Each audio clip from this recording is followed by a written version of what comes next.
Hey guys, it's Chris Stacy here. Hope everyone's doing well. Just wanted to touch base on a topic that's come up a few times over the past few months, or actually past few years. Friends and sometimes colleagues ask, what about me? Can I be a real estate investor? And the answer is yes.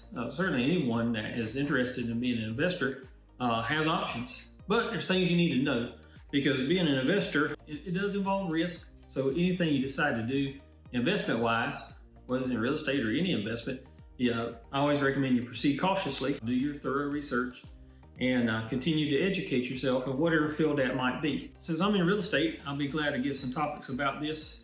For anyone that's considering being an investor, you got to educate yourself, first of all, on the processes. You learn by talking to others.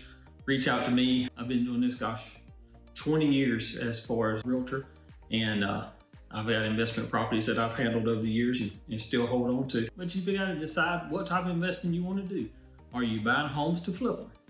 Are you buying properties to rent out? Is this a long-term thing? Do you want to be in residential real estate? Do you want to be in commercial real estate? There's a lot of opportunities, and there's good and bad with everything. So if you're discussing or thinking about things like that, let me know. Certainly, statistically, you're going to do better putting your money into real estate than you will maybe the stock market or bonds and different things. So all of them have positives for sure. First of all, if you're getting a loan, what the requirements are to purchase the property. Are you going to pay cash? If you're paying cash, are you going to finance the updates and repairs, or do you have enough cash to do all of that? So a lot going on there. You can have a significant amount of capital up front depending on what your goal is. But you do have to define your strategy, whether you're going to pursue rental properties, which is a great long-term investment.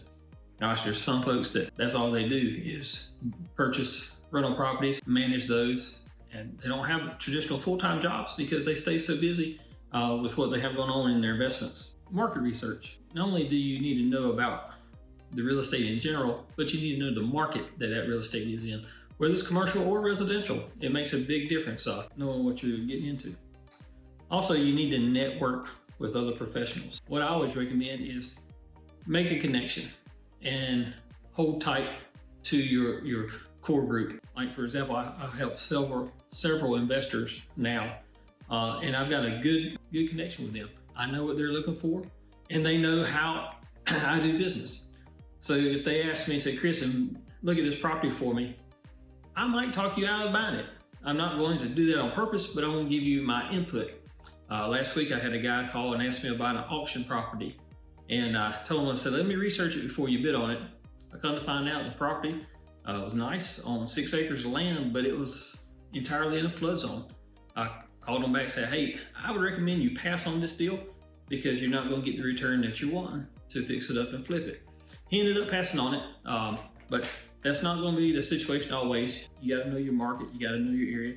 And that's where having a network of people you trust, whether that's your realtor, which hopefully that's me, call me.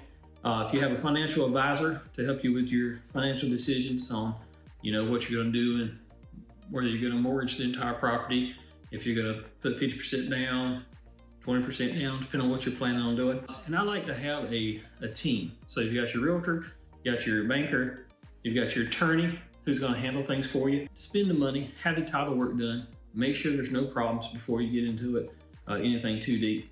But these are people you're going to rely on. You have to trust them. Also, so many people want to start out with huge projects. Nothing wrong with having a dream or wanting to do a big project, but I do recommend starting small. Start small, become accustomed to what you're doing because it is a risk and there might be a learning curve. And if I made a mistake, I'd rather make a mistake on a smaller property than on a $4 or $5 million property. Those are harder to overcome. So, and remember, real estate involves risk, and it's crucial that whatever we do, we proceed with caution, we do our research, and we continue to educate ourselves in whatever we're working on, whether it's investing for rentals, investing for flipping, buying commercial property, which I think is also a great idea. If you have any interest in doing any of these, reach out to me, 919-356-5377. I've got a background in the construction industry with my business partner in that was John Cooper. We've built communities, we've built houses, industrial properties, commercial buildings, restaurants. And then I've been in residential real estate and commercial real estate for nearly 20 years. So feel free to call me, bounce ideas off me. I'll tell you if I don't think it's a good idea. That doesn't mean you have to listen to me. I give you my idea, or I give you my thoughts. At the end of the day, it's what you want to do, but I'll be glad to help you through that process.